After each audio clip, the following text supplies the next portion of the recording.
దేవుడి దయతో ఖచ్చితంగా అన్యాయం జరిగిన చోట ప్రతి చోట మీరు శిక్షార్హులనే అంశాన్ని గుర్తుపెట్టుకోవాల్సిందిగా ఈ ప్రభుత్వాన్ని హెచ్చరిస్తూ ఉన్నాం.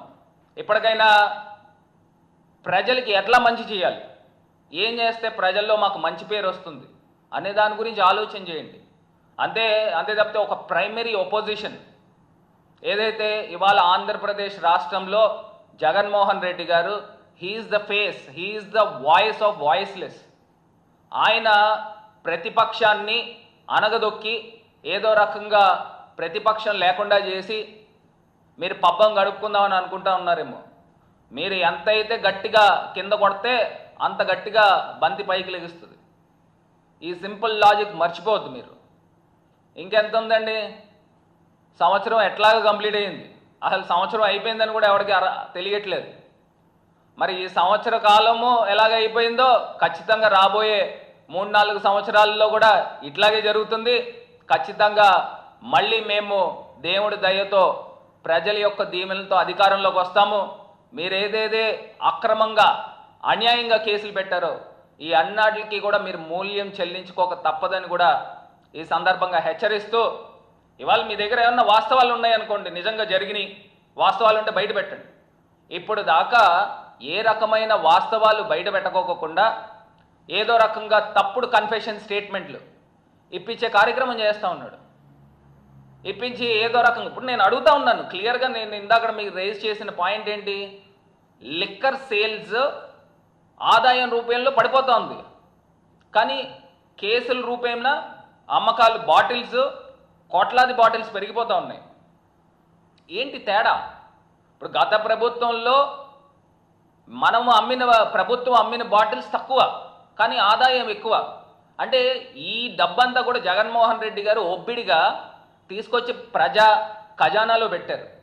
మీరేం చేస్తూ ఉన్నారు, వెచ్చలవిడితనంగా కోట్లాది కేసులు అమ్మేసి ఆ డబ్బునంతా కూడా మీ బినామీల జేబుల్లోకి పెడతా ఉన్నారు. ఇది గతంలో కూడా 2014-19లో కూడా యాంటీ కరప్షన్ బ్యూరో వాళ్ళు కేసు కూడా నమోదు చేశారు. దాన్ని డైవర్ట్ చేసే కార్యక్రమం, ఇవాళ పథకాలు ఏ ఒక్క పథకం కూడా ఇవ్వలేని పరిస్థితుల్లో మీరు ఇవాళ డైవర్షన్ పాలిటిక్స్కి తెర తీస్తూ ఉన్నారు అనేది క్లియర్గా అర్థమవుతుంది. నేను ఇవాళ రాజమండ్రి నుంచి ఇక్కడ తాడేపల్లి వస్తూ ఉన్నప్పుడు దారిలో నేను చూస్తే గోపాల్పురం దగ్గర రైతులు, పొగాకు రైతులు అందరూ కూడా రిలే నిరాహార దీక్ష చేస్తూ ఉన్నారు. కొన్ని వందల మంది రైతులు.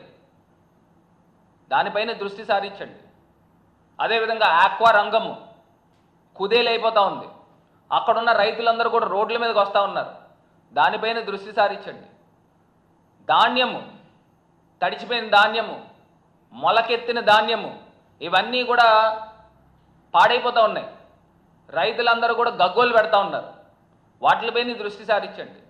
అంతే తప్పితే ఇవాళ అవన్నిటికి రైతాంగానికి అన్యాయం చేస్తూ దీన్ని ఏదో రకంగా ప్రజల యొక్క చర్చని డైవర్ట్ చేయాలనంటే అప్పుడున్న ముఖ్యమంత్రి కార్యాలయంలో ఉన్న ప్రధానమైన ఆఫీషియల్స్ని అరెస్టులు చేస్తూ ఉంటే వైఎస్ఆర్సీపీ అప్పుడున్న ప్రభుత్వం పైన బురద జల్లే కార్యక్రమం చేస్తూ ఉన్నారు. ఇది క్లియర్గా అర్థమవుతుంది. ప్రధానమైన ప్రతిపక్షాన్ని నోరు నొక్కే కార్యక్రమం చేస్తున్నారు. ఇవాళ ప్రజల పక్షాన మేము నుంచుని మేము గొంతెత్తుతూ ఉన్నాం. జగన్మోహన్ రెడ్డి గారు ఆయన పోరాడుతూ ఉన్నారు. ప్రజల పక్షాన ఏ తప్పు జరిగినా కూడా ఎదురుగుండా నుంచోబెట్టి మాట్లాడుతున్నారు.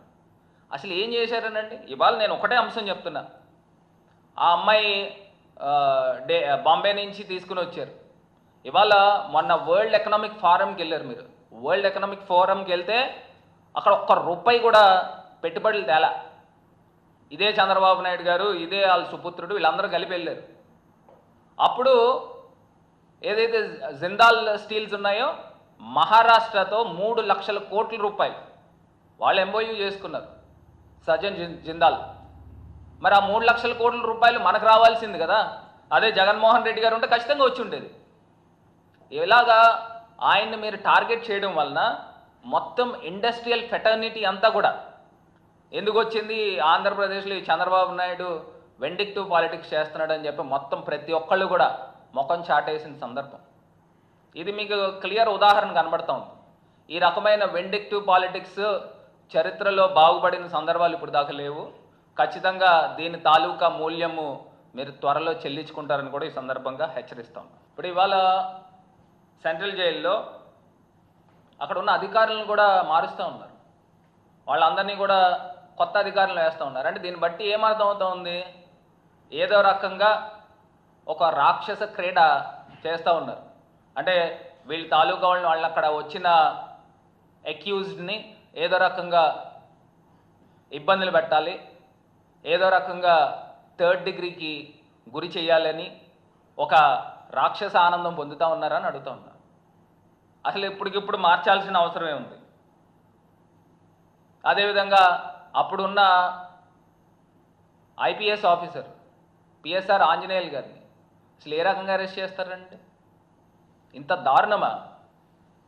అంటే ఏదో రకంగా మనుషుల్ని ఇబ్బంది పెట్టాలి, ఇబ్బంది పెడితే మొత్తం యంత్రాంగము ఆఫీసర్స్ అందరూ కూడా మనకెందుకు వచ్చిందిలే అని సరెండర్ అయిపోతారు. ఇప్పుడున్న చంద్రబాబు నాయుడు గారి ప్రభుత్వానికని ఒక మెసేజ్ మీరు బ్యూరోక్రాట్స్ అటానమీలో మీరు ఇస్తూ ఉన్నారు. ఇది మంచి పద్ధతి కాదు. పూర్తిగా ఒక ఇన్స్టిట్యూషనల్ ఇంటిగ్రిటీని దెబ్బతీసే విధంగా వ్యవహరిస్తూ ఉన్నారనేది కూడా గుర్తుపెట్టుకోండి.